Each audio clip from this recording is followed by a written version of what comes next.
You're listening to the Naked Bible Podcast. To support this podcast, go to nakedbiblepodcast.com and click on the support link in the upper right-hand corner. If you're new to the podcast and Dr. Heiser's approach to the Bible, click on New Start Here at nakedbiblepodcast.com. Welcome to the Naked Bible Podcast, episode 275, Exodus 13. I'm the layman, Trey Strickland, and he's the scholar, Dr. Michael Heiser. Hey, Mike. This week, we're back into Exodus. Yeah, yes, we are. At least, we're going to hit Exodus 13, at least parts of it. So we're going to focus on Exodus 13, the first two verses, and then verses 11 through 16. And we are going to, believe it or not, I'm going to get into a dissertation here that, again, I can't post somebody's dissertation online, but a lot of good stuff in these things. And this will be a good sort of illustrative episode as to, why that stuff's important. Now, Exodus 12, which we went through not too long ago, was, of course, the institution of the Passover. So you get Exodus 12 and the Passover, and then you hit chapter 13, and you get these first two verses. I'm going to read them. The Lord said unto Moses, consecrate to me all the firstborn, whatever is the first to open the womb among the people of Israel, both man and of beast, is mine. So there's a connection here because there's a reference to the firstborn, and of course Passover comes on the heels or in connection with the last plague, which was the death of the firstborn. And the Passover was that protection offering. If you're not familiar with that term for Pasach, the verb that's behind the noun Pesach, Passover, you can go listen to the old episode a couple episodes ago. But the sacrifice of the Passover lamb was about protecting the ones who did it, and then put the blood on the doorpost and the lintel of their homes. So there's a connection between the idea of the firstborn either dying or, and this is important for this episode, or being protected, and chapter 13, this consecration of the firstborn. Now you hit those first two verses, consecrate to me the firstborn, whatever is first to open the womb is mine, of man and beast. And then you get this, what feels like an intrusion in verses 3 through 10. It's the Feast of Unleavened Bread. Listeners might recall a few episodes ago I mentioned that these feasts get connected in the Hebrew Bible. Apparently there was some sort of difference between them or separation, or there's a development of thought here, or at least probably a better way to put it, a development of portrayal. But it's not really an intrusion, because if you're going to connect the Feast of Unleavened Bread with the Passover, then it's not too interruptive to start talking about the Feast of Unleavened Bread here in connection with the consecration of the firstborn, because the context for that is the Passover. But I mentioned that to say, I'm hoping you're getting a feel for how, when you read through not just Exodus, but different portions of the Bible, it just seems like the writers will at times skip from one thing to the next. And in some cases, you got to really pay attention to discern any connection between the sections. And sometimes you do have true intrusions, and there could be literary reasons for that. But this is one of these instances where it feels like an intrusion, but okay, there is a way to connect these things. And then you hit verse 11. So let me read verses 11 through 16. And this isn't going to take us to the end of the chapter, because after verse 16, then you get the pillar of cloud and fire. Now that feels much more intrusive, because we're not even into the Exodus itinerary yet.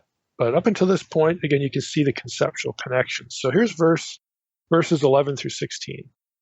When the Lord brings you into the land of the Canaanites, as he swore to you and your fathers, and shall give it to you, you shall set apart to the Lord all that first opens the womb. So this is hearkening back to verses 1 and 2 about consecrating the firstborn. Continuing in Exodus 13, verse 12. So set apart to the Lord all that first opens the womb, all the firstborn of your animals that are males shall be the Lord's. Every firstborn of a donkey you shall redeem with a lamb. We're going to come back to that a couple times. Or if you will not redeem it, you shall break its neck. Every firstborn of man among your sons you shall redeem. And when in time to come your son asks you, what does this mean? You shall say to him, by a strong hand the Lord brought us out of Egypt from the house of slavery. For when Pharaoh stubbornly refused to let us go, the Lord killed all the firstborn in the land of Egypt, both the firstborn of man and the firstborn of animals. Therefore I sacrificed to the Lord all the males that first opened the womb, but all the firstborn of my sons I redeem. It shall be as a mark on your head or frontlets between your eyes, for by a strong hand the Lord brought us out of Egypt. So that's verses 11 to 16. You say, well, what's the big deal, with this firstborn stuff, connected to the Passover? Well, there's actually a fairly active controversy here. There are certain scholars that argue that the passage, specifically Exodus 13, the first two verses, and then verses 11 through 16, that these verses are to be taken literally, that Yahweh demanded the Israelites to sacrifice their firstborn male child. In other words, human sacrifice. And they further argue, certain scholars, that this happened in Israel and it was part of orthodox, normative worship of Yahweh. In other words, it wasn't an abomination or an aberration back in the days of Moses and Joshua, the early days of Israel. Now, in particular, this thing has gone back and forth, this controversy.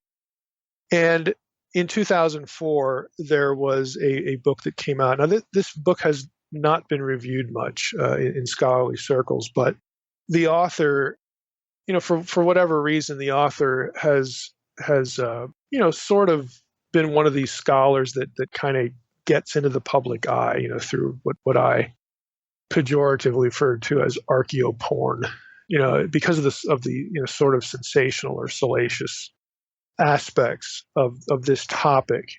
People will find her, and then this particular scholar, and then it's big news about how the Old Testament advocates human sacrifice or something like that. Archaeoporn. So the scholar's name is Francesca Stavrokopoulou, and her book is entitled King Manasseh and Child Sacrifice, subtitle, Biblical Distortions of Historical Realities. It's a 2004 book. It's a scholarly publication. I think De Gruyter is the publisher. So, her work in 2004, sort of is the latest iteration, or at least in the public eye, the latest iteration of this whole controversy. Does Exodus 13 teach that Yahweh wanted the Israelites to offer their firstborn children as some sort of commemoration of what happened at Passover? Now, as you hear me say that, the red light should go off on your head. That how in the world does that make any sense? And I'd agree. You might ask, well, how could anyone argue this point given what we just read in verses 11 through 16? It's clear that there's provision here to not offer the child as a sacrifice, okay? In verse 13, every firstborn of man among your sons you shall redeem. In other words, you can substitute, something else for it. You don't have to, the point is not that you have to kill your firstborn child, but you go through this ritual act, as some sort of, commemorative thing, just to remind you of the firstborn and the cost of the Passover and all this kind of stuff. So, there's a provision there to not kill the children. And it even says, when your son asks you, hey, why are we doing this? Well, you tell him the story of the Passover, and this is why, we sacrifice the animals, but we don't sacrifice the children, because the Lord redeemed us. The Lord took us out of Egypt, the realm of death, as it were. And as a substitute, we had a lamb back at Passover, and of course, Israelites would be observing the Passover. But since it was the firstborn, this is another, part of the ritual remembrance of what happened at Passover. So you would think, well, it's clear that they're not doing this. They're not sacrificing their children. And it's clear from verses 11 through 16 that they don't have to. So why would anybody argue this? And not only that, but it makes little sense to commemorate the deliverance of your firstborn child by Yahweh's protection. Again, the Pesach to protect the Pesach sacrifice, of the lamb in Egypt. The whole idea of Passover was to commemorate deliverance. Why would you commemorate deliverance of your firstborn child by killing it? It just makes zero sense. It's just kind of a bizarre thought pattern. Let's kill what Yahweh spared because he wants us to kill it now. Again, it just doesn't make any sense. So you'd ask, well, why would anybody think this? And I'm going to go through the logic and the argumentation of why this sort of thing is argued, and you're going to see some patterns here. And I'm going to sort of overview it, for this next part of the episode. Then I want to sort of drill down a little bit on Stavrokopoulos's work, because again, she's the one that has sort of been in the public eye in this regard, at least for this topic in recent memory. So the logic and argumentation for this is as follows. This is how certain scholars, not by no means the majority. It's a small number, but they do it. And again, by virtue of the nature of the topic, it does get attention from time to time, sort of out in the populace. So the first argument would be, well, verses 11 through 16 of Exodus 13 were added later. They weren't there originally. They were just added later. A later time when Israelite religion had moved beyond child sacrifice, it has some moment of enlightenment. Hey, we shouldn't be killing our kids, And so then some scribe comes along and says, well, there's that stuff in the Torah, those first two verses of Exodus 13, and so I'll fix that. I'll add some verses and then we'll be okay. And you say, that's kind of artificial and self-serving. I would agree. But this is how the argument is made, and it's how it's been made for quite a long time now. This goes back to Eisfeld, Otto Eisfeld, who's famous for as a source critic, the JEDP stuff, and other things too. He was an Old Testament scholar of some time ago. Eisfeld's views are sort of representative. Now, there's an article by Hatting, Hattingh, and Meyer, Meyer, that provide a short literature review of this issue. And they start with Eisfeld because everybody does. Their article is entitled Devoted to Destruction, A Case of Human Sacrifice in Leviticus 27, ? So they're actually talking about a different passage, Leviticus 27. But in so doing, they are going to overview sort of the history of this question. And I think their article is pretty useful for that. So I'm going to quote, I'll quote a portion here, and I'll pick up with a few other things with their article. But again, it's a pretty useful overview. They write, Eisfeld, in 1935, also provides a broad overview of how he thinks the ideas around child sacrifice developed. In essence, it was portrayed in a positive light before the Deuteronomic reform. Let me just stop there. The Deuteronomic reform, when you see that in biblical scholarship, that is a reference to the time of King Josiah of Judah, roughly 640 to 609 BC. It was during Josiah's reign that he started getting rid of idolatry in a big way, and he made a concerted effort, to get rid of certain practices. And it was also, that's also the time when the Book of the Law was discovered. Now, classic critical scholarship says the Book of the Law that was quote unquote discovered was Deuteronomy, and people are kind of across the confessional board, across the scholarly board, spectrum are they're fine with saying it's Deuteronomy, but a lot, I would say in this case, it is fair to say most critical biblical scholars would say that Deuteronomy wasn't discovered; it was written during this time. This is its point of origin.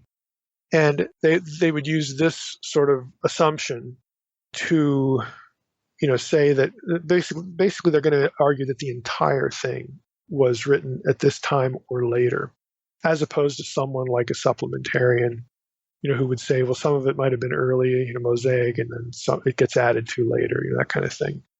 But they're going to argue this because there are certain changes in laws in Deuteronomy from Exodus, and that it is helpful in certain cases to explain the differences against the backdrop of the horrors of idolatry. So because again, that's a good approach in certain passages. It's very common that people will presume that the discovery by Hilkiah the priest of Deuteronomy is not a discovery at all. It's sort of biblical code for the priests writing it at this time. So again, Deuteronomic reform. Let's go back to Eisfeld. He says, before we had this Deuteronomic thing happen, before the time of Josiah, child sacrifice was viewed positively. But things changed after this reform, and later authors did everything in their power to put more distance between this embarrassing act and the cult of Yahweh, the worship of Yahweh, and projected it onto Canaanite religion. So the whole notion, and you'll see this in the books of Kings and in the prophets, essentially linking this practice to foreign cults, Canaanite cults. There are a number of scholars, Eisfeld among them, would say, this wasn't the problem of the foreign pagans. This was an Israelite problem. And so when they start addressing it in the evolution of their religion, they just start blaming the Canaanites. So this is, again, I think, the major trajectory of how this is argued, this notion that the original worship of Yahweh at one time had human sacrifice. And again, if you object to the verses 11 through 16, they're just going to say, oh, those were added later. And you say, well, that's just an assumption. And you would be correct. There's no empirical data that prove that verses 11 through 16 were added later. I'm just telling you this is how it's argued. Well, that stuff's later. Because Israelite, look at the assumption here, that Israelite religion, like lots of other religions, sort of in an anthropological approach, that it evolves, it becomes more enlightened. Okay, that's the underlying assumption here. And so when you have passages like verses 11 through 16 that soften or do away with or object to, like, no, it's not. You don't really literally offer your firstborn. They'll say, that's later, after Israelite religion had evolved to a certain point. So there's an evolutionary assumption that goes hand in hand with this. Secondly, they'll argue that commands in the Old Testament elsewhere, outside of Exodus 13 here, from the same presumed time period of the alleged later edition of verses 11 through 16, rail against child sacrifice. And they would say, well, that means it was happening. You wouldn't have the prophets rail against it unless it was happening. Well, that's pretty logical.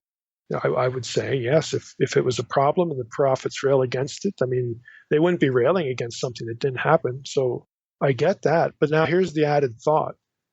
That means it was happening, and so therefore that also means it was legitimate at one time. Again, that, folks, is what we call a non sequitur, a conclusion that does not necessarily follow. But again, my point here is this is how the idea is argued. So you get those two ideas. And again, I'm hoping you see that there are some logical leaps here. It's pure speculation that verses 11 through 16 are later than verses 1 and 2. Even in standard JEDP studies, about the authorship of the Torah, they don't, you can find plenty of them that do not divide up the text that way, that attribute verses 11 through 16, wholesale as, some later source. So I don't know if I want to call it I will. It's a bit idiosyncratic, but it makes sense, quote unquote, to critical scholars because they presuppose the evolutionary development of Israelite religion from something primitive to something more enlightened. But again, it's pure speculation that one set of verses was added after the first two. Secondly, there's a logical leap here because verse 13 allows for the redemption of a firstborn donkey. Let me read it to you. Every firstborn of a donkey you shall redeem with a lamb. Or if you will not redeem it, then break its neck. Then do away with it or sacrifice it or whatever. So by using this logic, the critical logic, did that mean that the prophets had some problem with sacrificing firstborn donkeys so that when the guy added verses 11 through 16, he was also offended by letting donkeys off the hook? Or he wanted donkeys off the hook. And so he put the firstborn donkey line in there as also evidence that they had evolved in their thinking. Like, what? I mean, how does that make any sense? Durham, in his Exodus commentary, in the Word Biblical Commentary, says here, the animal, again, the firstborn donkey, could be ransomed or replaced, the Hebrew is padah, by a flock animal, or it could be destroyed. In other words, not, and he has in parentheses, not sacrificed, but just destroyed. And he takes note that the breaking of the neck isn't a sacrificial act here. The firstborn human male was to be replaced, but at what cost? The text doesn't say. It just says you redeem it. And he says, neither does Exodus 34:20. Let me read you that verse. The firstborn of a donkey you shall redeem with a lamb, or you will not redeem it. Or if you will not redeem it, you shall break its neck. All the firstborn of your sons you shall redeem, and none shall appear before me empty-handed. So it actually occurs in another place in Exodus. But again, the logic, if you say somebody's adding these verses because they're more enlightened, and they add them because the practice of child sacrifice was so offensive by now. They had evolved, to the point where they're offended by this now. Well, then I guess they had evolved to the point where redeeming firstborn donkeys is necessary too, that somehow that offended them as well. What you'll typically see, and again, it's interesting, even in the dissertation I'll quote later, which evaluates Stavropoulos' work in one section of it, even that person misses this detail, the firstborn donkey. I mean, again, the logic just doesn't work, but it's just this one line in verse 13 that often gets missed, but it mars the logic of how this idea is put forth.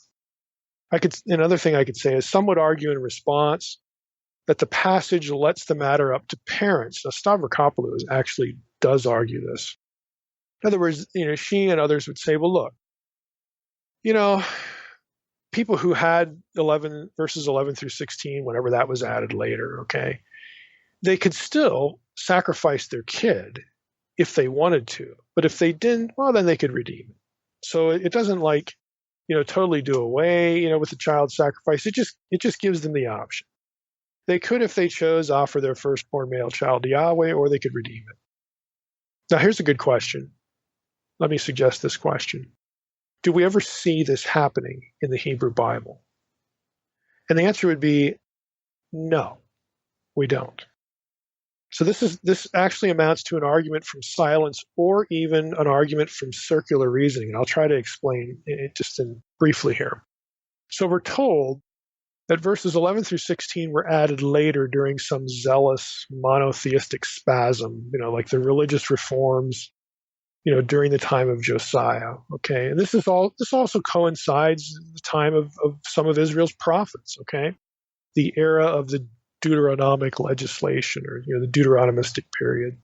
We're further told that the various passages in the prophets that condemn child sacrifice come from the same sources and period, the prophets at the same time period. So consequently, so the conclusion goes, the prophets were trying to eradicate this practice, a practice that was legitimized by Exodus 13, 1 through 2. The solution was preaching against it and adding to the Torah, adding verses 11 through 16. That sounds like a neat picture, but there's one essential item missing. There isn't a single passage that endorses child sacrifice in the Hebrew Bible. There's your argument from silence. They assume that the practice was endorsed by Exodus 13, 1 through 2, but to make Exodus 13, 1 through 2 an endorsement, you have to eliminate verses 11 through 16 to a later period. That's also circular reasoning. You might say, well, hey, Exodus 13, 1 through 2 is an endorsement there. Well, in logic, that's called assuming what you need to prove. It goes something like this. I'm going to pretend I'm a promoter of this idea now. My argument that Exodus 13, 1 through 2 calls for child sacrifice is legitimate because verses 11 through 16 were added. And we know that they were added because Exodus 13, 1 and 2 affirms the practice. See that neat circle I just argued? That's circular reasoning. Okay, you can't use your assumption as proof to argue in favor of your assumption. You don't use an assumption as proof of your assumption. And all you have is the assumption. You need some other passage that illustrates the practice of child sacrifice, that it was occurring and that Yahweh was pleased with it. If you find that, then your take on Exodus 13, 1 through 2 becomes coherent. And then, in turn, your idea about the lateness of verses 11 through 16 would also become coherent. But as it stands, you have circular reasoning. Now, the approach also assumes, we're talking here about logical jumps here. The approach also assumes that if a practice existed, it must have been approved, especially if it was condemned by the prophets. That, folks, in logic is, again, what we call a non sequitur. And it's sort of akin to the Yahweh's wife thinking. I don't know if I want to get into that or not, but you could say it like this. Of course, child sacrifice occurred in Israel. The prophets are condemning it. It's happening. It's going on. But why would the fact that it happens mean that it was legitimate early in Israel's history? Why? Now, I think it's worth pointing out that my skepticism here and rejection of the idea that Exodus 13, 1 and 2 is within the scholarly mainstream. This isn't just me. This is not something tied to evangelicalism or some other confessional commitment. For instance, I'm going to quote Mark Smith here. Mark's essay, Child Sacrifice as the Extreme Case and Calculation. And it comes from the book entitled Not Sparing the Child, subtitle, Human Sacrifice in the Ancient World and Beyond, Studies in Honor of Professor Paul G. Mosca. Mosca's done a lot of work in this area. He did a lot of work on Molech. I'm going to quote from Smith here. Again, Smith is not an evangelical. He's a Catholic, but he's not an evangelical. And he's about as mainstream in biblical scholarship as you can get. Smith writes this: the references to child sacrifice in, for example, 2 Kings 16:3 and 21:6 likewise represent extremity. In these cases, the outer limits of idolatry. Both verses are intriguing for their brevity and perspective. 2 Kings 16:3 attributes to Ahaz the sacrifice of his son, in a clause opening with Hebrew vegam, and also. Elsewhere in the narrative sections of 2 Kings, this construction marks material layered into accounts, either to express condemnation, for example, 2 Kings 13:6, 21:16, or to note action taken against condemnable practices, 2 Kings 23:15 and verse 19 and verse 24. The report in 2 Kings 16:3 then offers a comparison, quote, like the abomination of the nations. That's what it compares child sacrifice to. I'll just read the verse. He walked in the way of the kings of Israel. He even burned his son as an offering, according to the despicable practices of the nations, whom the Lord drove out before the people of Israel. So back to Smith. Smith saying, well, we have this comparison here. Here the practice is marked as the outer limits of immoral behavior, being associated with other nations by the implied narrator. In this way, this traditional practice is represented as the extreme measure of Ahaz's idolatrous behavior. The context for the practice is not supplied, although 2 Kings 16:5 refers to the siege of Jerusalem. Quote, they besieged Ahaz and they were unable in battling. Unquote. It would be tempting, Smith says, to connect the report of a child sacrifice with the siege, but this oversteps the evidence. More to the point, the report of the practice charges King Ahaz with the worst behaviors associated by this narrator with foreign nations. This is historiography as sermon. The similar formulation for child sacrifice in 2 Kings 21:6 belongs to a long catalog of Manasseh's sins, where in 2 Kings 16:3, child sacrifice heads the characterization of Ahaz's sin. In Manasseh's case, 2 Kings 21:6, it is one item in a longer laundry list of idolatrous acts. And then Smith concludes, in 2 Kings 16:3 and 21:6, child sacrifice is represented as a foreign practice wholly unbefitting of Israel's kings. These passages represent the practice as the extreme case of immoral non-Israelite behavior. End of the section. So again, this is where most scholars are at. They're going to say, look, it happened. It's idolatrous. They will trace it to, again, things outside Israel that are brought in terms of apostate religion, on the part of certain kings. this is where the mainstream is still at. But again, you get scholars sort of, on the periphery here, or at least, their views on this are, more minority. And again, we're talking about how in the world they argue this. Condemnations are later than Exodus 13, 1 through 2, which is our launching point for this episode. They'll argue, again, I think pretty demonstrably in a circle, to do this. They'll assume that a practice certainly was accepted, especially when it was condemned by the prophets. The prophets are later. Well, why would they think that way? Because they have this evolutionary mindset. Israelite religion evolved from something primitive and icky to something enlightened. Okay? So this is, again, how the idea is articulated. Now, you might guess there are bigger issues behind all of this.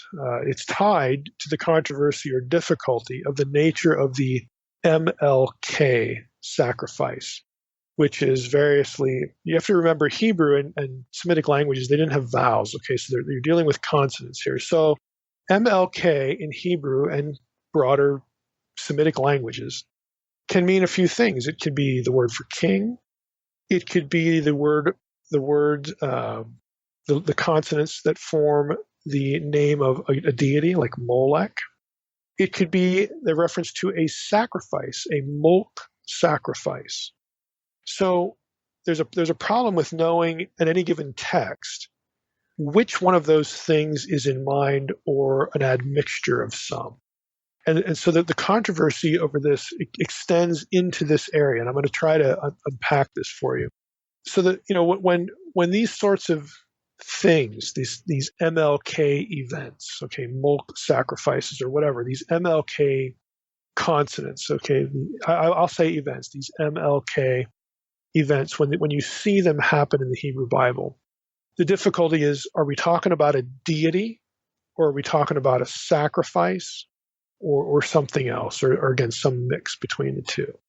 So the terminology, what that means is that the terminology may not refer to a deity. It may not refer to Molech. Some of these passages may not be talking about Molech. And it may not even be talking about a sacrifice, a child sacrifice from Molech religion. It could be talking about some other kind of sacrifice. So this is where the battleground really gets to. How do we understand these MLK events or sacrifices? So I'm going to read from Hatting and Meyer's literature review again. This is a more extensive portion because they go through this issue. So you'll get a broad overview here of the problems and of the issues that are part of this discussion. They write, any discussion on human sacrifice in the Hebrew Bible at some point touches on Molech. Over 80 years ago, Otto Eisfeld, again in 1935, discussed Molech and child sacrifice. He started his argument by examining the phenomenon in the Phoenician Punic sphere, but also provided an overview of how he thinks child sacrifice developed in ancient Israel. Eisfeld argued that in Punic, Molech, actually M-O-L-K, is how it would be vocalized, was a sacrificial term and not the name of a deity. For Eisfeld, Molch was initially also a sacrificial term in ancient Israel, similar to the one in Punic texts, which was eventually changed to the name of a deity. Eisfeld believes that the motives behind this change could be found in the Deuteronomic reform of Josiah, and he understands later texts as an attempt to distantiate the sacrifice of children from the Yahweh cult by changing the meaning of the term to the name of a god, a foreign god. Let me stop there. So what Eisfeld argued is that, look, hey, we got this term here in Phoenician, this MLK event, and we got some of these happen in the Hebrew Bible. And, in the Phoenician stuff, it has to do with Molech. But Eisfeld thought, yeah, you know what? I'll bet, or I think, that in ancient Israel, they were essentially doing the same sacrifice, because the same term is used, the same sacrifice, and it was legit. It was okay. You could kill your kid.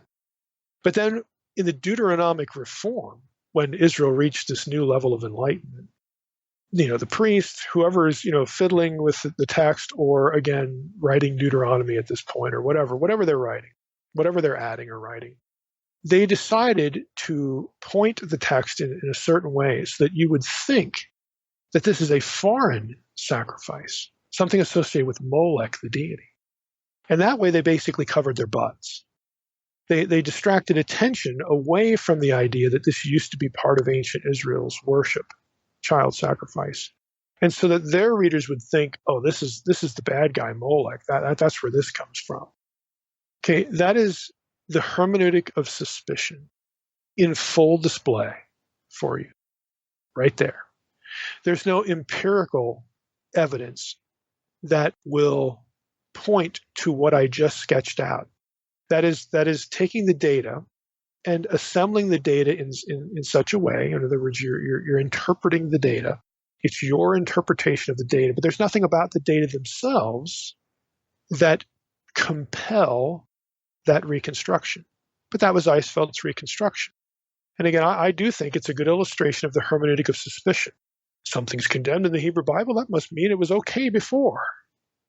Again, logic, please. Can we have rules of logic that everyone sort of understands and operates by? Can we do that?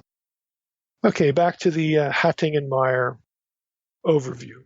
They write, before Eisfeldt, the interpreters of Punic inscriptions had read the MLK references either as the name of a deity or as a title, king, capital K. In either case, referring to the divine recipient of the offering commemorated by the inscription. That was Heider's view. In 1972, 37 years after Eisfeldt, Moshe Weinfeld engaged with Eisfeldt's material and reached different conclusions with regard to most of Eisfeldt's arguments on Molech.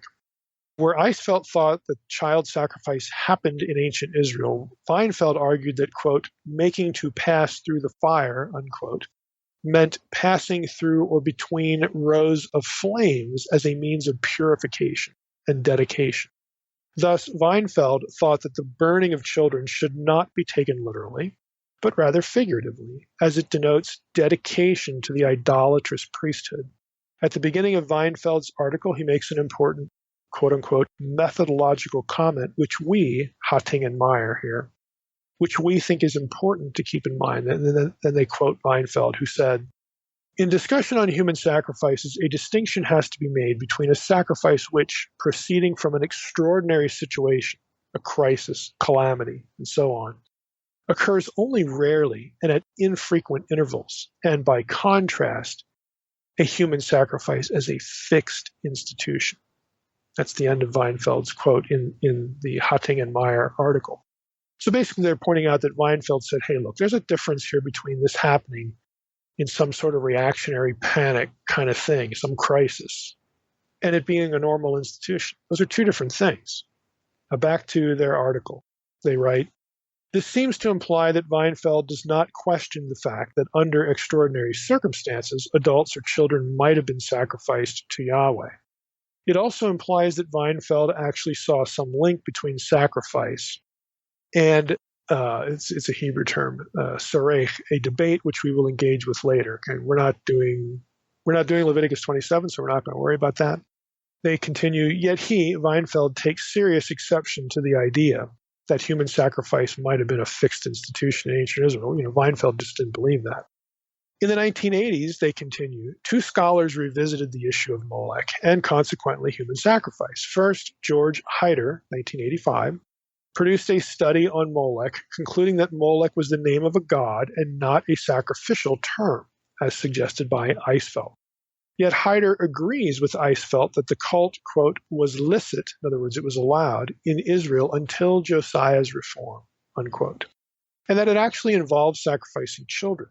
Heider also disagrees with Eisfeldt in arguing that the cult of Molech is probably Canaanite and not Israelite, or could even be regarded as Phoenician, but was not part of the Yahweh cult. Later, John Day, 1989, concluded that child sacrifice did occur in the Canaanite world, and he sees no reason to doubt the Hebrew Bible's allusion to human sacrifice as actual physical sacrifices. Day agrees with Heider that child sacrifice as presented in the Hebrew Bible was practiced in ancient Israel. Like Heider, Day also thinks that Molech possibly refers to a Canaanite god and disagrees strongly with Eisfeldt in this regard. More recently, Francesca Stavrokopoulou has been the most vocal on the issue of child sacrifice. Stavrokopoulou, 2004, agrees with Heider and Day that child sacrifice was practiced in ancient Israel, but she also agrees with Eisfeldt that originally the term Molech was probably a sacrificial term, the MLK term. Stavrokopoulou actually argues that there was possibly three different kinds of child sacrifice, namely a firstborn sacrifice, the MLK sacrifice, and the sacrifice to the Shaddai gods. Now I'm going to break in here. The Shaddai gods is a reference to the Deir Allah text. It's a text that's famous, for its connection with the Balaam account. We're not going to be drilling down there, but it has the term Shaddai in that text. It's Aramaic, and that is a cognate to Shadim, which is the term for territorial deity in Deuteronomy 32:17. So the reason I bring it up is if you take Deuteronomy 32:17, the Shadim there as the Shaddai, well, Deuteronomy 32 presents the sacrifices there as an aberration. In other words, this was not allowed. This was not a positive, licit institution in Israel. Again, if you take Deuteronomy 32 there. But again, people say, it's so much later, blah, blah, blah, blah, blah, so on and so forth, despite the fact that Deuteronomy 32, if you look at the study by Paul Sanders, which is the most thorough to date, there's a good bit of that is demonstrably linguistically earlier, let's just put it this way, earlier than you would think the enlightened Deuteronomic reform would be. But anyway, that's just getting too far afield. But I just wanted you to note that there's a connection here between the gods of the nations, the sacrifices to them, and this whole issue. Now, most of these cults, this is back to Hatting and Meyer, most of these cults, talking about Stavropoulou's view, she says, were initially associated with Yahweh worship, an argument which has a lot in common with Eisfeldt's original study, and hence in this regard she differs from Heider and Day. And then they quote Stavrokopoulou, just a little bit, I'll read it to you. This discussion has argued that the biblical portrayal of child sacrifice as a foreign practice is historically unreliable. So she just says the biblical data are just unreliable here, the way they're presented. It has been suggested that child sacrifice is instead better understood as a native and normative element of Judahite religious practice, including Yahweh worship, unquote. So that's just a little portion from the Stavrokopoulou. Now back to Hatting and Meyer. This quote is from a chapter by Stavrokopoulou on the, quote, distortion of child sacrifice, in which she argues that although it was initially part of Yahweh worship, most biblical texts portray it as a foreign practice. She just disagrees that that's legit. She thinks that's propaganda on the part of the biblical writers. Now, in regard to that, well, that'll be the end of my quotation of Hatting and Meyer. But in regard to their study, their article was about Leviticus 27, 28, and 29. I'll just read you the two verses because you might be curious here. But no devoted thing that a man devotes to the Lord, of anything that he has, whether man or beast, or of his inherited field, shall be sold or redeemed. Every devoted thing is most holy to the Lord. No one devoted who is to be devoted for destruction from mankind shall be ransomed. He shall surely be put to death. So devoted to the Lord is the word cherem. This is the verb of destruction for the conquest. And so that last line is sort of the issue. People who are supposed to be devoted to destruction shall be ransomed. In other words, you can't redeem them. They have to be put to death. That's Leviticus 27, 28, and 29. That's the comment. So their article was about that passage, but there's no way to prove, as they admit in the article, that what's referred to in Leviticus 27 and 28, or 27, 28, and 29, there's no way to prove that passage was about a sacrifice, like a ritual event, as opposed to like a death penalty requirement. One could see these verses as applying to Exodus 22:20, for example.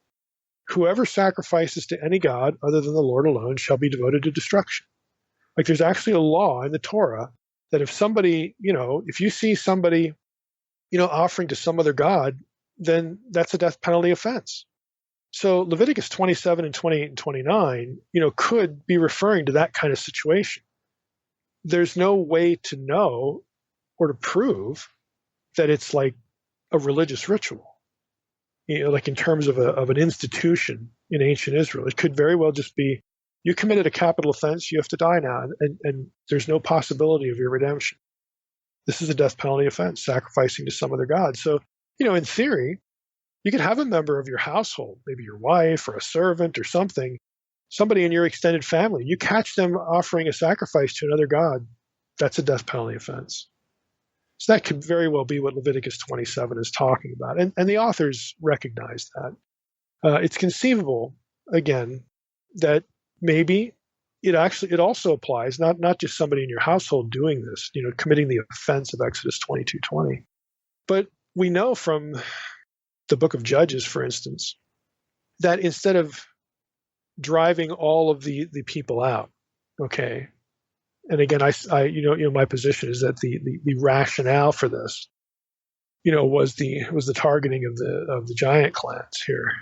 Nevertheless, you're going to have people in these places that get caught up in this and they die in the conquest. And we learn from the book of Judges that there was intermarriage going on with these people. They didn't drive them all out. I mean, they don't necessarily have to kill them. Again, as I talked about in Unseen Realm, there are other verbs besides destruction verbs in the conquest narrative, but you certainly weren't supposed to intermarry with them. And so it's also conceivable that Exodus 22:20 that might be derivative of this problem. Later on they intermarry, and one of these people sacrifices to a foreign god. There you go. It's a death penalty offense. There's any number of ways where you could come up with a scenario that sort of lurks behind Leviticus 27 and of course Exodus 22. But Stavrokopoulou isn't thinking along those trajectories. She's thinking along different trajectories. It's clear, again, she's operating from something of a hermeneutic of suspicion. She wants to, for some reason, exonerate Manasseh and simply asserts that the biblical writers are engaging in propaganda to cover up the fact that child sacrifice was once part of Yahweh worship.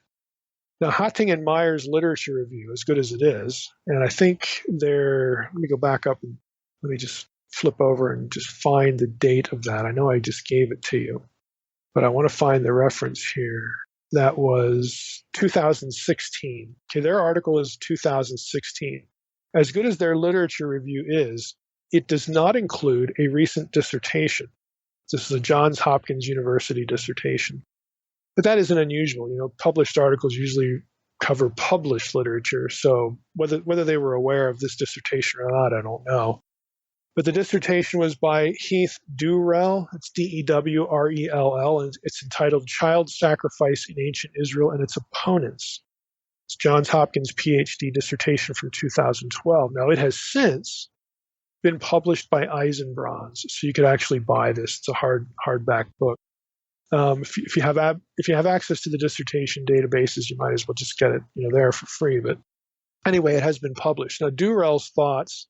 I've gone through this dissertation in regard to this topic, obviously, and I'm just going to read a few things that he has, a few comments that he has, because this is to date the most recent work on this issue. And again, this is Johns Hopkins. It's a PhD dissertation. This isn't a hack job. This is real scholarship. Not that the other ones aren't, but this is real scholarship too. So page 59 and following, just a few little portions of Durrell's dissertation. He writes, after a hiatus in monographs being devoted to the topic, Francesca Stavropoulou's King Manasseh and Child Sacrifice, Biblical Distortions of Historical Realities, devotes a significant portion of its attention to the MLK ritual. As the book's subtitle suggests, Stavrokopoulou is particularly concerned with the way in which the theological and ideological tendencies of the biblical writers has obscured the historical events and persons portrayed in their accounts.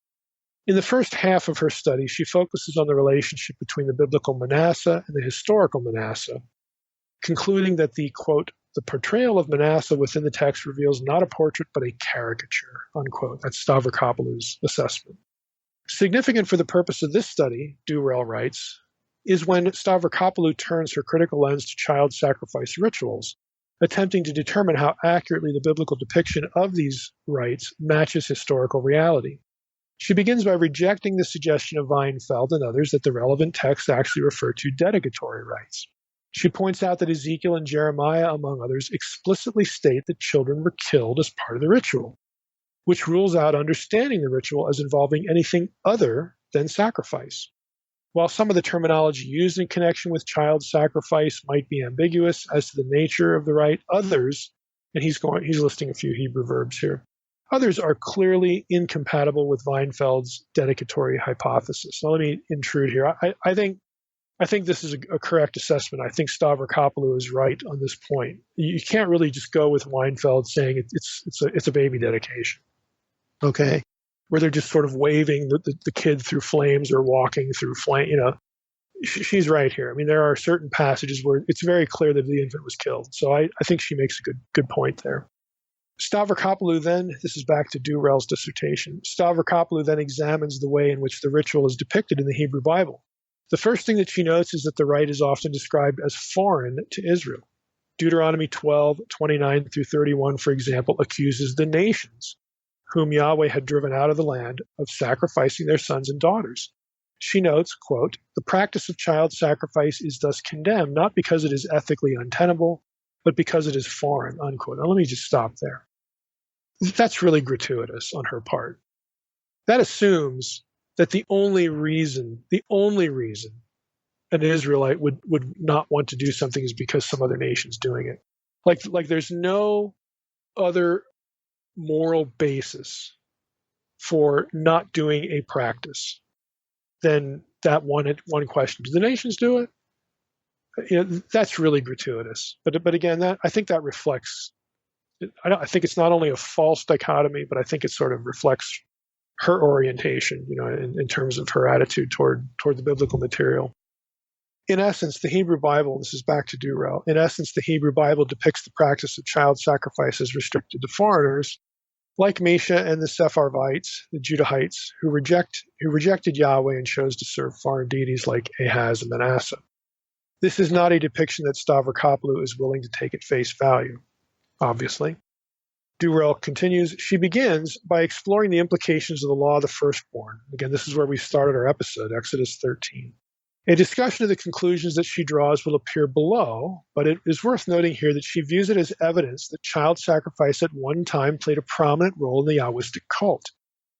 With regard to the nature of biblical MLK, Stavrokopoulou sides with Eisfeld in viewing the word as a sacrificial term rather than as a divine name or epithet, addressing the most cogent objection to Eisfeld's thesis, which is Leviticus 25, which refers to, quote, whoring after the MLK, a phrase that otherwise always refers to a supernatural being or an image, an idol associated with such a being, and never to a type of sacrifice. Stavrokopoulou recognizes this difficulty for her thesis and presents several solutions to it. Now, again, at this point, Durrell in his dissertation, he goes through the options, and the question is, well, are any of her comebacks at all satisfactory here?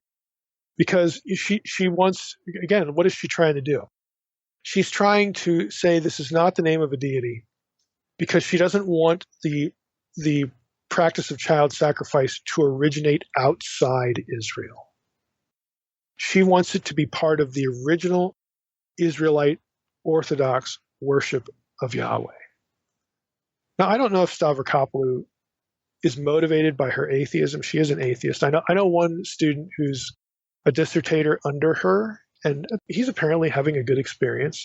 Nothing, personal about her here, but I just have to wonder if she doesn't have some kind of axe to grind. So, she recognizes this problem to her thesis that everywhere else this syntactical construction refers to a deity name and not to a particular sacrifice. And so she offers a few possible comebacks, to this problem. I think only one of them is really worth mentioning that, you might have a point here, So back to Durrell, he's going through these, and this is one of them. He writes, it is possible that Ha-Molech, and it's vocalized there, so the Ha, definite article, plus the MLK, refers not to the ritual, but to the sacrificial victim himself, not the deity. Remember, she doesn't want to say it's a deity from the outside. She's saying, well, maybe the MLK doesn't refer to a ritual, but it refers to the victim. Thus, the Hebrew phrase to whore after the MLK would be referring to whoring after the MLK offerings and not the deity. Well, I don't. Is she trying to say, now she doesn't say this, but is she trying to say that they were whoring after these things because they just liked to kill people? Maybe they didn't like the victims. They just wanted to see certain people be victims. I don't really know where she's going with this, but to me, that doesn't undermine the syntactical problem her view is facing. She's still trying to make it about the offering. And she says, well, the victim, that could be viewed sort of as a proper. No, look, again, I don't really know what her angle is here, but it doesn't feel too effective. But this is probably the best of the ones that Durrell goes through. The other ones just are worse. Okay. Back to Durrell. Finally, she notes that the fact that MLK offerings were mentioned in conjunction with ancestral gods, the Ovot, we've talked about the Ovot here in the podcast before, the Ha-Ovot and the knowers, the Ha-Yidei, the knowing ones, okay?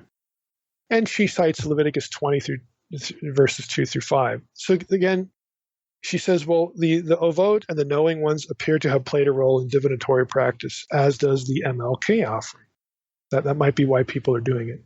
Again, that doesn't help her case. That doesn't help her get away necessarily from the outside origin. Because, number one, the Ovot and the knowing ones are still entities. Of course, you would do this in a divinatory ritual, because it's the entities on the other side that you presume have knowledge that you want, or that you want to placate them. So, okay, it's not about Molech, it's about some other entities. What's the point?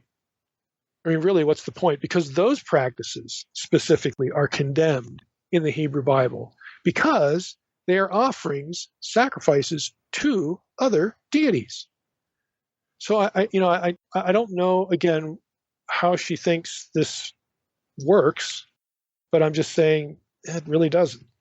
Again, it doesn't get her far enough away from the thing that she's trying to get away from in making this argument.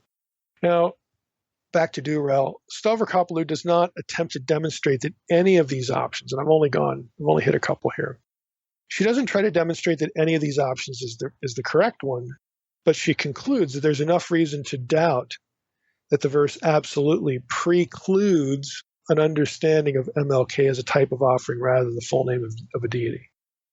If I was on her dissertation committee, I would say, you just have not made that case, because these are still entities. It doesn't matter that it's a deity name, they're still deities.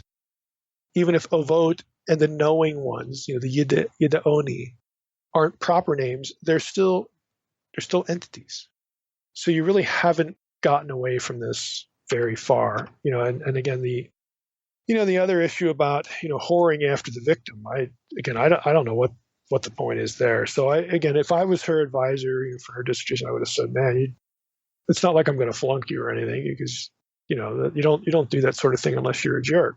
But I'd say, this just really isn't satisfying.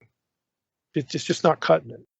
Anyway, the issue for Stavrokopoulou is that she takes the law of the firstborn as being a viable option for people in early Israel. This is really what she's trying to go after. And so when Durrell sort of gets around his own assessment of what she's trying to do, let me just quote a little bit more from him, then we'll be done with the dissertation. We're almost actually, we're close to wrapping up here anyway, because this is kind of the point I wanted to angle for, the recent work. And you'll even if you can't pronounce Stavrokopoulou, you'll see her name on the internet, because again, her name gets picked up, as a biblical scholar who's into this topic, and she has an axe to grind. Okay, she thinks that the prohibitions of this are just propaganda. She operates with a hermeneutic of suspicion. That's what she's doing. But Durrell, again, let's just go back to him to wrap up. This does not mean, Durrell says, that Stavrokopoulou believes there were some groups who adhered to a law that called for the general sacrifice of firstborn children and others do not. He's talking about how she says it's an option. Instead, she agrees with DeVoe that firstborn sacrifice is unlikely. So she actually agrees with DeVoe that, it's unlikely this was institutionalized. It's unlikely to have been generally practiced even by an isolated group, although she disagrees with his conclusion that the laws that seem to command precisely that must mean something different. Instead, she argues that DeVoe misunderstands the nature of the biblical laws, which is a real mouthful. Roland DeVoe had real high status as a biblical scholar, and you got to have more than what you have to just dismiss DeVoe. Like, he just doesn't get it. So that that would leave me a little dissatisfied as well. In his Exodus commentary, Prop, this is Durrell again pointing out that Prop, the Exodus commentary in the Anchor Yale Bible series, also argues against interpreting Exodus 22, 28, and 29, and some of these other passages as indicating that firstborn children were ever regularly offered by Israelite Yahwists. Again, DeVoe and Prop, they're not evangelicals. I think that's important to point out. This is mainstream biblical scholarship. Again, the people who are like Stavrokopoulou, they're on the periphery of this issue, thinking that it was institutionalized. And again, to be fair to Stavrokopoulou, she does back off of that a little bit and says, well, maybe it was an option. They could kill the kid if they want. If not, they could redeem it, later on. But initially, she would be firm here. Initially, the beginning of the worship of Yahweh, child sacrifice was a normal institution. She would say that. But DeVoe disagreed with that. Prop disagreed with that. Others, of course, have disagreed with that. Prop has kind of a funny line in here in his Exodus commentary. He points to really the absurd logic of this. He refers to an institutionalized child sacrifice as being Darwinian suicide on the part of Israelites, which, yeah, I mean, if everybody's doing this, that's kind of going to hurt the population. How would you explain, again, the expansion of the population? Again, somebody like Stavrokopoulou could just come along and say, but the Bible's full of it. Their population didn't expand. They struggled, until they reached enlightenment. Maybe this was their point of enlightenment. Hey, our population's not growing. We're heading into demographic winter here. We better stop this. Again, it's just speculation. Now, Durrell winds up this way. He says, those who argue that the plain sense of Deuteronomy 22, 28, and 29, along with Exodus 13, 1 and 2. Okay, if you view those as originally separate from verses 11 through 16, so if you're one that says verses 11 through 16 were added later, and all you've got is Exodus 13, 1 and 2, and Exodus 22, 28, 9, well, then, yeah, you'd have to read those verses, and there'd be no reason to not conclude that Yahweh was asking for child sacrifice.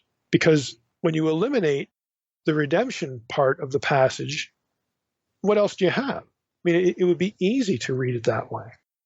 So Durrell's saying, yeah, if you take that stuff out, well then, yeah, that's what you'd have.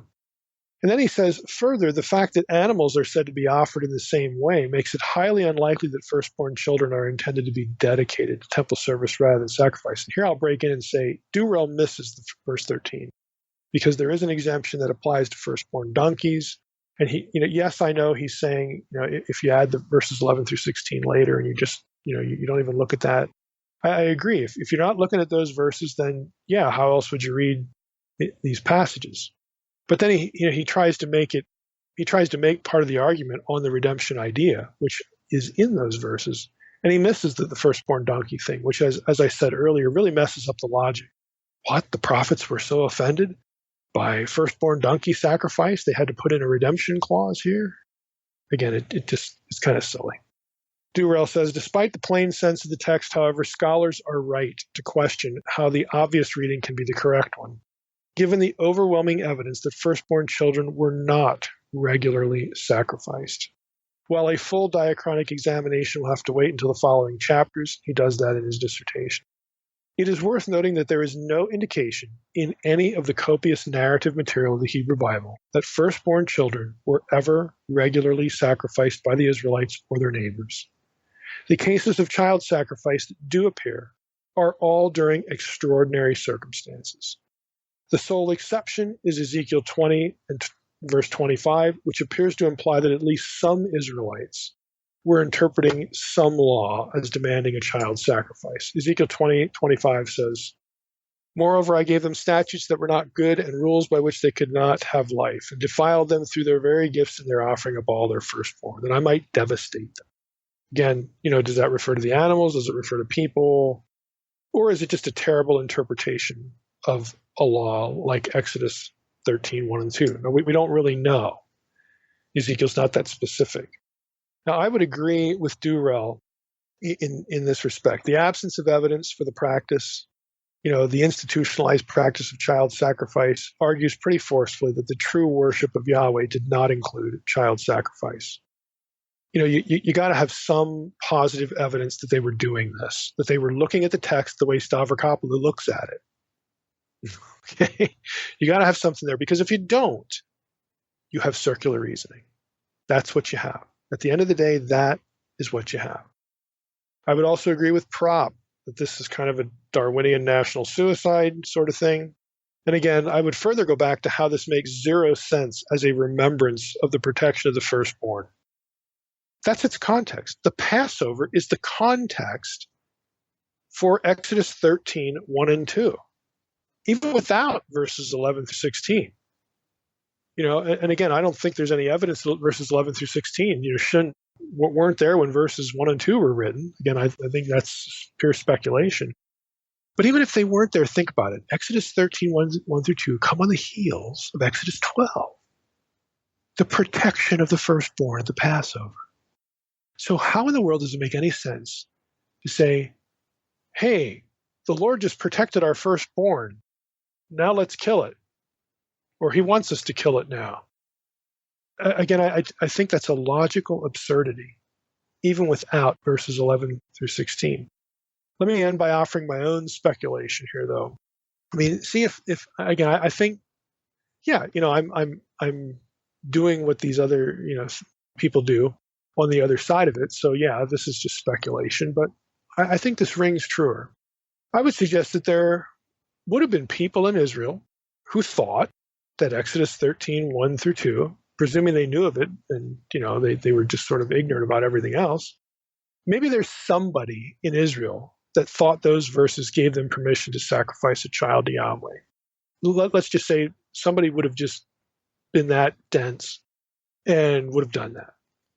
Sure, somebody could have used the verses we've talked about to justify the idea, presuming, again, incorrectly, that was how Yahweh wanted to be worshipped. Sort of like, how some people in Israelite history thought that other aberrant forms of worship were fine. Remember 2 Kings 23, 10 to 11, you have sun worship.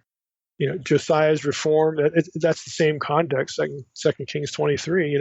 There were other people doing other things, thinking that it was okay worship of Yahweh, but they were wrong. We might be generous and call these sorts of assumptions understandable, but they'd still be wrong. Maybe they looked at it or heard the verse. Oh, okay, I could offer my kid, and maybe that God will love me a little bit more. Again, this isn't good thinking, but you could see where somebody would think this way. Again, we might be generous and just say, well, they were just kind of clueless. They weren't evil, but they were clueless, or something like that. But if the verses were evident, there'd have been an institutionalized child sacrifice, and you'd think there would be either textual or archaeological evidence in Israel for that, and there is neither. I would say it's sort of similar to how some Christians today, people who embrace the work of the cross, and they don't believe there's another way of salvation, they're really Christians, they might use Exodus 21, 22 through 25 to justify abortion. Okay, let me just read the passage to you. When men strive together and hit a pregnant woman so that her children come out, and there is no harm, but the one who hit her shall surely be fined, as the woman's husband shall impose on him, and he shall pay as the judges determine. But if there is harm, then you shall pay life for life, eye for eye, tooth for tooth, hand for hand, foot for foot, burn for burn, wound for wound, stripe for stripe. So the idea here, again, in some, quote unquote, I hate the term, progressive Christians, legitimize abortion on the basis of this passage. They again, it's going to sound a little bizarre maybe to some of you, but some of you may have come across this, but they'll make the passage say that you only have the eye for eye, the death penalty offense, if the woman is killed. But if the kids die, they come out and they presume that they're stillborn or something, then you don't have the death penalty. And so that means that the child, the fetus, was not viewed as human, whereas the woman was. So we can, abortion's okay. Maybe there are Christians, and I know there are Christians today, that would look at that passage, interpret it that way, and justify an abortion. They would be wrong as well, just like our hypothetical person in Israel that looks at Exodus 13, 1 through 2 and says, oh, okay, I can sacrifice my kid. Okay, yeah, you can see how people can reach a conclusion, but they'd still be wrong. And we know in the instance of Exodus 21, 22 through 25, the abortion passage, We know that they're wrong for certain because when we juxtapose that passage to the very similar legislation in Hammurabi's law, we learn that the difference in fines, difference in penalties, is about social class, not something is human versus not human. So we need to get it in our heads that just because an Israelite, or maybe a bunch of Israelites, had a thought, just because they have a thought, doesn't mean the thought was correct. And it also doesn't mean that it was an institution, an institutionalized thought. Lots of people in ancient Israel, another example, thought Yahweh had a consort, a wife, Asherah. We know that's the case from sites and inscriptions like Kuntalet Ajrud and Kerbet El-Kam, where you have a reference to Yahweh and his Asherah. Okay, some Israelite out there somewhere in the boonies, okay, believe that. But going from that observation, somebody thought that way, to saying that Orthodox Yahwism included the idea Yahweh had a wife, that's flawed. That's flawed reasoning. There's no evidence in the Hebrew Bible that this was the case and that it was institutionalized. It's only when the hermeneutic of suspicion is applied do we see such arguments arise. And their conclusions are non sequiturs. They go like this. Well, let's take the Asherah one. Well, the prophets rail against Asherah, so that must mean Asherah used to be Yahweh's wife. And that was okay until the prophets. That's a non sequitur. I hearken back once again, you've heard me mention this before, to the day in my doctoral seminar at Wisconsin when I said it would be a good idea if a logic course was required of all doctoral students in biblical studies. Okay, I didn't win hearts and minds that day, but I meant it then, and I mean it now. Okay, clear thinking is kind of important. So with respect to Exodus 13, what we're left with is the biblical data as they stand versus speculative moving parts of passages around chronologically to accommodate a hermeneutic of suspicion that wants to take the condemnations of child sacrifice as indicating a former allowed practice, and then use the moving of those passages around as a proof. It's circular reasoning, and it's a self-serving approach. All right, Mike. Well, are we finally to the Red Sea? Can we cross it now? Are we close?